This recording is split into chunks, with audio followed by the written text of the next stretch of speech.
किसान योजनेच्या 20व्या हप्त्यापूर्वी केंद्र सरकारचा शेतकऱ्यांना महत्त्वाचा अलर्ट. नवी दिल्ली. देशभरातील कोट्यवधी शेतकरी सध्या प्रधानमंत्री किसान सन्मान निधी (पीएमकेआयएसएन) योजनेच्या 20व्या हप्त्याची आतुरतेने वाट पाहत आहेत. याच पार्श्वभूमीवर केंद्र सरकारने शेतकऱ्यांसाठी एक महत्त्वाचा सतर्कतेचा इशारा जारी केला आहे. पीएम किसानच्या अधिकृत सोशल मीडिया हँडल आणि वेबसाईटवरून शेतकऱ्यांना बनावट लिंक्स, कॉल्स आणि मेसेजेसपासून सावध राहण्याचे आवाहन करण्यात आले आहे. शेतकऱ्यांसाठी काय आहे अलर्ट? पीएम किसान सन्मान निधी योजनेच्या एक्स पूर्वीचे ट्विटर सोशल मीडिया प्लॅटफॉर्मवरील अधिकृत खात्यावरून असे आवाहन करण्यात आले आहे की शेतकरी बांधवांनी पीएम किसान सन्मान निधी योजनेच्या नावाखाली सोशल मीडियावर पसरवण्यात येणाऱ्या कोणत्याही खोट्या माहितीवर विश्वास ठेवू नये. योजनेशी संबंधित अचूक आणि खरी माहिती केवळ pmkisan.gov.in ची लिंक या अधिकृत वेबसाईटवरून आणि @pmkisanofficial या अधिकृत एक्स हँडलवरूनच मिळेल, असे स्पष्ट करण्यात आले आहे.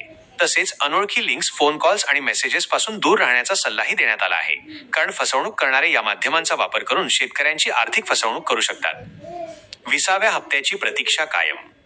पीएम किसान सन्मान निधी योजनेअंतर्गत पात्र शेतकऱ्यांना दरवर्षी 6,000 रुपये 3 समान हप्त्यांमध्ये प्रत्येकी 2,000 रुपये दिले जातात.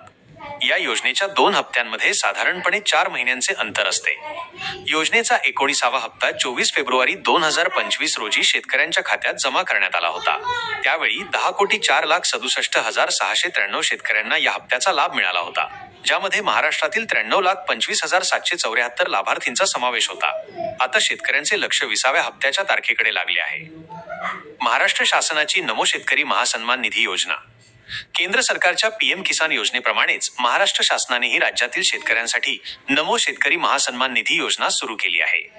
या योजनेअंतर्गत महाराष्ट्रातील शेतकऱ्यांना वार्षिक 6,000 रुपये दिले जातात. त्यामुळे महाराष्ट्रातील शेतकऱ्यांना आता या दोन्ही योजनांचे मिळून वर्षाला एकूण 12,000 रुपये मिळतात.